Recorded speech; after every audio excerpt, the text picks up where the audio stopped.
Assalamualaikum warahmatullahi wabarakatuh. Perkenalkan, nama saya Mustafa Riza. Saya dari kelas 10 MIPA 4, SMA Negeri 1 Pangkalan Kerinci. Di video kali ini, Miftah akan menjelaskan tentang teks anekdot, mulai dari pengertian menurut para ahli, tujuan, struktur, kaidah kebahasaan, dan ciri teks anekdot. Oke, let's start guys. Simak sampai habis ya.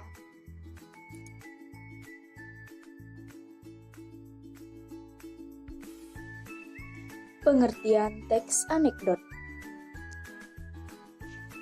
Teks anekdot merupakan sebuah karangan cerita atau kisah yang bisa jadi berdasarkan pengalaman hidup seseorang yang ditulis secara singkat, pendek, dan lucu. Dalam teks anekdot biasanya membahas tentang berbagai topik seperti pendidikan, politik, hukum, sindiran, kritikan, dan sebagainya. Memiliki dua macam isi, yakni isi yang tersurat dan isi yang tersirat. Isi yang tersurat adalah isi yang tertulis secara harfiah dan langsung dapat dibaca di dalam teks anekdot. Sedangkan makna tersirat adalah makna teks anekdot tersebut yang berhubungan dengan situasi dan kondisi masyarakat pada umumnya. Nah, teman-teman, namun perlu diketahui, teks anekdot tidak hanya berisikan kisah-kisah cerita lucu semata, melainkan terdapat juga amanat, pesan moral, serta ungkapan tentang suatu kebenaran secara umum. Itulah mengapa jika teks anekdot bisa berfungsi sebagai sindiran atau kritikan dengan sajian berbentuk humor atau lelucon. Pengertian menurut para ahli.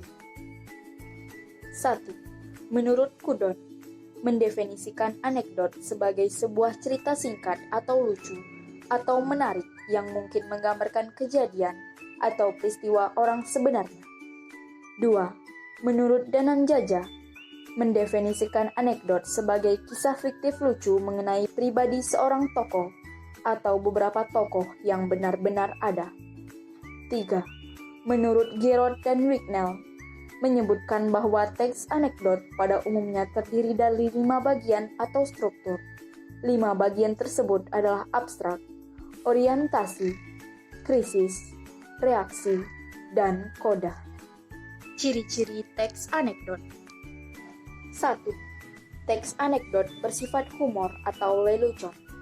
Artinya teks anekdot berisikan kisah-kisah lucu atau bualan. 2.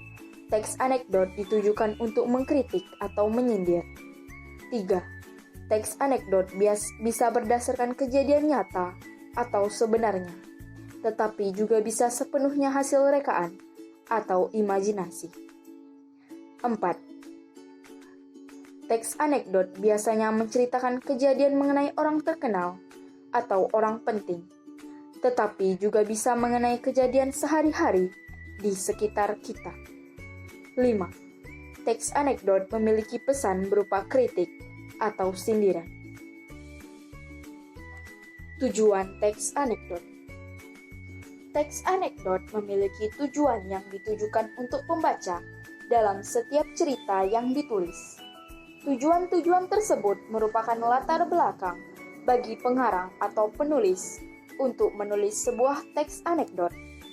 Tentunya penulis mempunyai tujuan tertentu sehingga menulis teks anekdot. Beberapa tujuan dari penulis teks anekdot yaitu: 1. Untuk membangkitkan tawa bagi pembacanya. 2. Sebagai sarana penghibur. 3. Sebagai sarana pengkritik. Struktur teks anekdot. 1. Abstraksi. Bagian ini terletak pada bagian awal paragraf, berisikan gambaran awal tentang isi dari teks anekdot. 2. Orientasi. Bagian ini berisikan awal mula, latar belakang terjadinya suatu peristiwa atau kejadian yang terjadi dalam teks. 3. Event. Berisikan rangkaian peristiwa yang terjadi di dalam teks. 4. Krisis. Bagian ini berisikan tentang pemunculan permasalahan yang terjadi di dalam teks anekdot. 5. Reaksi.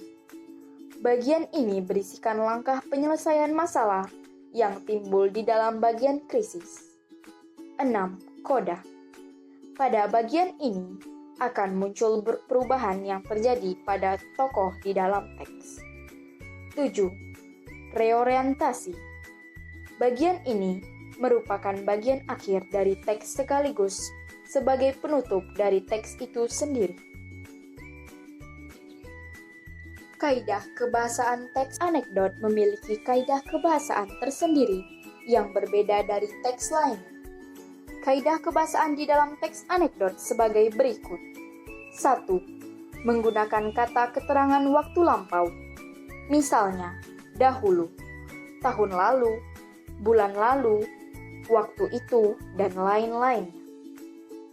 2. Menggunakan kata penghubung atau konjungsi yang dibagi menjadi konjungsi antara kata yang satu dengan kata yang lain, konjungsi antara kalimat yang satu dengan kalimat yang lain, dan konjungsi antara paragraf yang satu dengan paragraf yang lain.